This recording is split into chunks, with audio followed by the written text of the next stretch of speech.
अगली खबर की तरफ बढ़ते हैं। ममता ने इंडिया का नेतृत्व करने की इच्छा जताई है। इंडिया गठबंधन को मैंने बनाया है, ये कहा है पश्चिम बंगाल की मुख्यमंत्री ममता बनर्जी ने। ममता बनर्जी ने कहा, मौका मिले तो मैं लीड करूंगी, इंडिया गठबंधन को बंगाल से ही चलाऊंगी। समाजवादी पार्टी ने ममता के बयान का स्वागत भी किया है। तो एक इंटरव्यू के दौरान ममता बनर्जी ने ये बातें कही हैं। ममता बनर्जी ने कहा कि इंडिया गठबंधन की मैं शिल्पकार हूं, अगर लगेगा तो मैं इंडिया गठबंधन को बंगाल से ही चलाऊंगी।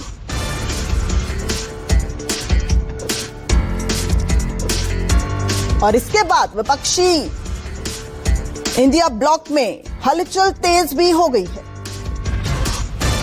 ममता बनर्जी एक योग्य नेता हैं। उनका दल भी लगातार भारतीय जनता पार्टी से लड़ता रहा है।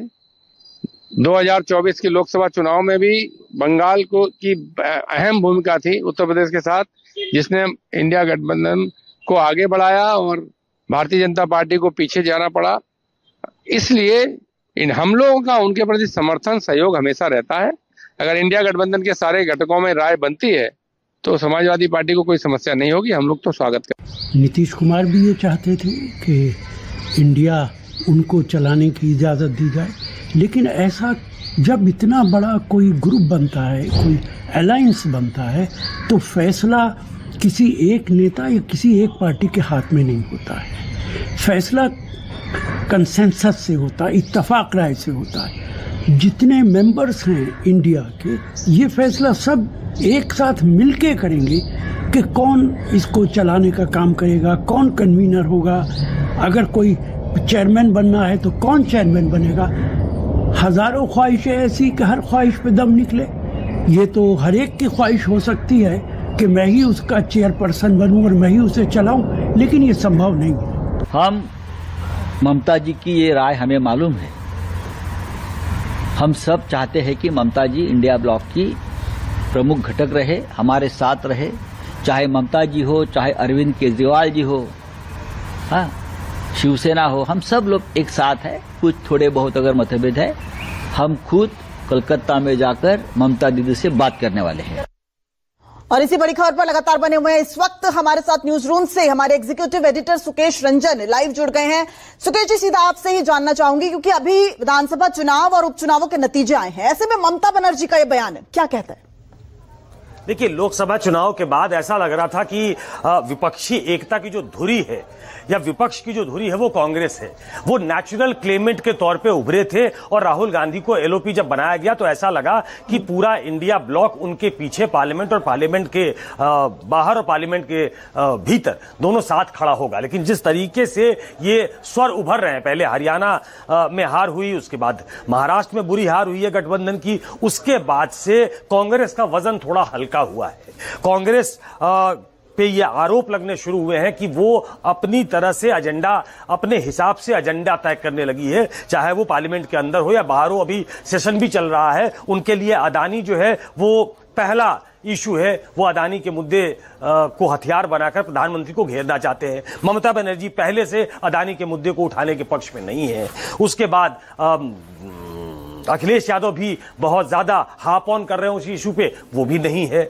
आपको मालूम है कि शिवसेना के स्वर इस तरफ उस तरफ अभी भी जो कह रहे हैं संजय राउत, तो आपको ये ध्वनि आई होगी कि अगर कुछ डिफरेंसेस हैं, मतलब डिफरेंसेस हैं, चुनाव के वक्त ऐसा लगा था। शरद पवार भी अदानी के मुद्दे पे उनके साथ नहीं है। तो कांग्रेस कई बार ऐसा लगता है कि वो अकेली पड़ गई है। लेकिन आपको प्रैक्टिकल इसमें अगर देखना हो तो ये देखना पड़ेगा कि कांग्रेस 100 से ज्यादा सीटें जीतकर पार्लियामेंट में अभी सबसे बड़ी विपक्ष की पार्टी है। लेकिन क्या वो एक कॉन्सेंसस लीडर के तौर पे राहुल गांधी को, मल्लिकार्जुन खड़गे को, कांग्रेस को कॉन्सेंसस ऑपोजिशन लीडर, विपक्ष मानने को तैयार है क्या? इस तरह की जब ध्वनियां आती हैं तो आपको समझ में आता है कि सब कुछ ठीक नहीं है। वो इसलिए भी है शायद क्योंकि विपक्ष जो अपने मुद्दे उठाना चाहता है, कांग्रेस का उसमें उस तरीके का पार्टिसिपेशन नहीं है। मेरी जो जानकारी है, अखिलेश यादव और उनकी पार्टी इसलिए नाराज है कि संभल पे जब उनके सांसदों को रोका गया तो हाउस के अंदर भी राहुल गांधी कुछ नहीं बोले, बाहर भी कुछ नहीं बोले, बाद में उन्होंने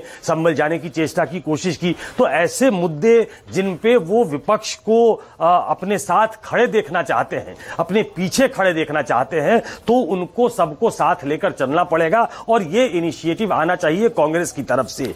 ममता बनर्जी का ये बयान एक कॉन्टेक्स्ट में अगर आप देखें कुछ समय पहले जब पार्लियामेंट शुरू हुआ था, तब कल्याण बनर्जी ने यही बात कही थी, और ममता बनर्जी का ये बात दोहराना ये बताता है कि ममता बनर्जी कांग्रेस के साथ जो उनकी तलखी है वो उसको छुपाना नहीं चाहती है, वो उसको ओपन में रख देना चाहती है। ममता बनर्जी एक फाइटर के तौर पे हैं, उनका इस तरीके से आगे आना, उसका समाजवादी पार्टी को, उनका समाजवादी पार्टी का सपोर्ट उनको मिलना, केजरीवाल का सपोर्ट उनको मिलना, केजरीवाल और वो एक टीम की तरह पहले भी रहे हैं, तो ये बताता है कि इंडिया ब्लॉक जो है वो उसमें वो एका नहीं है जो चुनाव के समय उन्होंने बनाने की कोशिश की थी। अब इसको कैसे रिजॉल्व करेंगे, कैसे सॉर्ट आउट करेंगे, कौन बड़े नेता बैठेंगे, चूंकि बड़े नेताओं की तरफ से ही बयान, कल्याण बनर्जी की तरफ से बयान आना उतनी बड़ी बात नहीं थी कि ममता बनर्जी खुद ये जब कहें कि मैं कलकत्ता से ही हैंडल कर सकती हूं, मैं मुख्यमंत्री हूं इसलिए मैं कलकत्ता नहीं छोड़ना चाहती, लेकिन यहां से मैं लीड कर सकती हूं, तो वो एक सीरियस रिफ्ट को की तरफ इशारा करता है। और ये बहुत अच्छी खबर विपक्ष के लिए नहीं है, कांग्रेस के लिए नहीं है और राहुल गांधी के लिए नहीं है। बिल्कुल सुकेश जी, एक चीज और यहां पर समझने की कोशिश करेंगे आपके जरिए कि बिखराव की स्थिति नहीं होगी, क्योंकि इस वक्त तो विपक्षी गठबंधन इंडिया को एकजुट होने की जरूरत है, और चूंकि ममता बनर्जी का यह बयान सामने आया तो विपक्षी नेताओं की प्रतिक्रिया सामने आ रही है, कुछ आलोचना कर रहे हैं, कुछ सधा हुआ बयान दे रहे हैं। तो अब आने वाले समय में विपक्षी गठबंधन का क्या भविष्य होगा? हो सकता है अभी बीजेपी जो है वो भी इस पर प्रतिक्रिया जरूर देगी। देखिए, बीजेपी अभी एक बार फिर से सफलता के घोड़े पे सवार हो गई है। हरियाणा और महाराष्ट्र जीतने के बाद, हालांकि वो झारखंड हार गए, लेकिन महाराष्ट्र जिसमें बहुत कुछ स्टेक पे लगा था, बड़ी थंपिंग मेजॉरिटी के साथ वो जीत कर आए हैं, तो वो ऑफेंसिव पे दिख रहे हैं, और इंडिया ब्लॉक कांग्रेस खास तौर पे वो डिफेंसिव पे दिखाई दे रहे हैं, पार्लियामेंट में भी और पार्लियामेंट के अंदर भी। उनके अंदर वो यूनाइटेड नहीं दिख रहे हैं। तो ये एक बड़ा इशू कांग्रेस के लिए, कंसर्न है कांग्रेस के लिए कि कैसे वो लीड करना चाहे। कांग्रेस, मैंने जैसे कि कहा कि वो बड़ी नेचुरल क्लेमेंट है विपक्ष के नेता के पद के लिए या विपक्षी एकता की धुरी बनने के लिए, लेकिन अपनी तरफ से आप कितना स्पेस छोड़ते हैं, आप विपक्ष को किस तरीके से, विपक्ष में बाकी दलों को किस तरीके से अकोमोडेट करते हैं, वो देखना जरूरी होगा। और जब भी आपको मालूम है कि जब एक कमजोर धुरी होती है, कांग्रेस पार्टी की अगर 150 सीटें होती संसद में, तो शायद कांग्रेस पार्टी का